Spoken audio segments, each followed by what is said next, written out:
Good afternoon, guys. Today we're going to talk about the Apocrypha and what it is.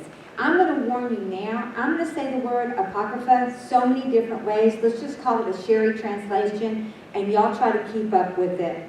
So, Apocrypha, what is it? You might have heard this word. You might even have an idea of what it is.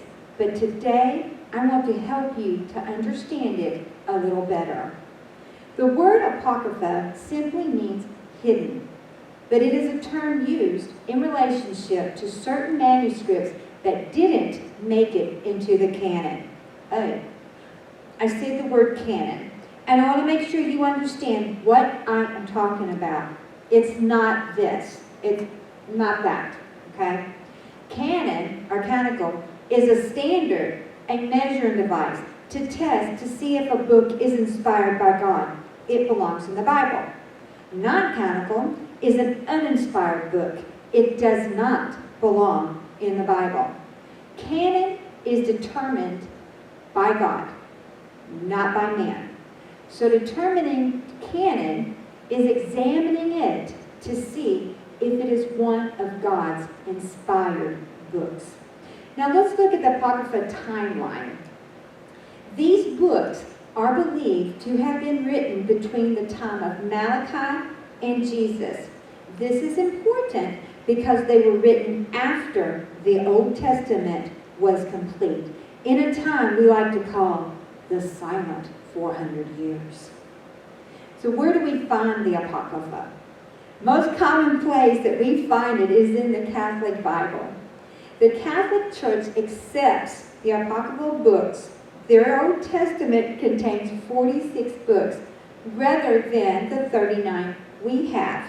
The Catholic Church defends it because it supports some of their doctrine, as in praying for the dead, or sacrifices can be made for the dead, which isn't what Scripture teaches. A man's eternal destiny is sealed when he dies. It's very clear in Luke 16:25-26. But Abraham said, "Child, remember that you in your lifetime received your good things, and Lazarus in like manner bad things. But now he is comforted here, and you are in anguish. And besides all of this, between us and you is a great chasm that has been fixed, in order that those who would pass from here to you may not be able, and none may cross from there to us." So why is the Apocrypha not in the Bible?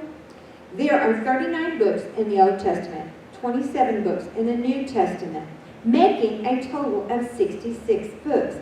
Should there be no more? No. There are 4 reasons why the Apocrypha does not belong in the Bible. The first reason why the Apocrypha does not belong in the Bible is the Jews do not recognize the Apocrypha as Scripture. The Jews rejected any writings after King Artaxerxes.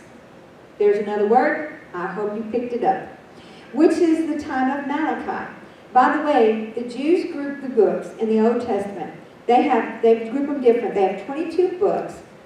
But as you see, they group the 12 minor prophets together, Jeremiah and Lamentation together, Judges and Ruth, 1st and 2nd Samuel, 1st and 2nd Kings, 1st and 2nd Chronicles, and Ezra and Nehemiah.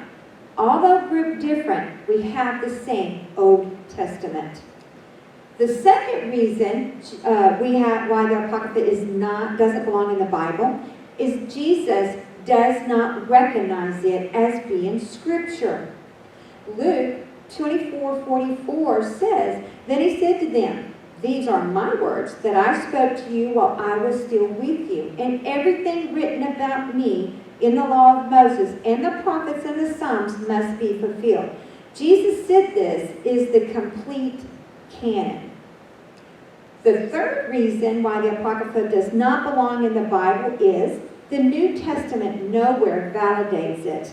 There are 263 quotations, 370 allusions that are in the Old Testament and found in the New Testament. None validate the Apocrypha as being inspired by God. The fourth reason why the Apocrypha does not belong in the Bible is the Apocrypha shows itself to be uninspired. It doesn't claim inspiration. It is filled with doctrine errors, as in prayers for the dead, atonement for sin with money, pre-existence of the soul, and angels can have families. So in conclusion, the Apocrypha has no business in the Bible. The Jews did not want it. Jesus did not accept it. And if there was an inspired letter God chose not to preserve, then we don't need them, as implied by John 20, 30 through 31. Now Jesus did many signs in the presence of the disciples, which are not written in this book, but these are written so that you may believe that Jesus is the Christ, the Son of God, and that by believing you may have life in his name. So I hope that helped with the Apocrypha. I hope it cleared it up. I hope you have a better understanding of it. Good afternoon.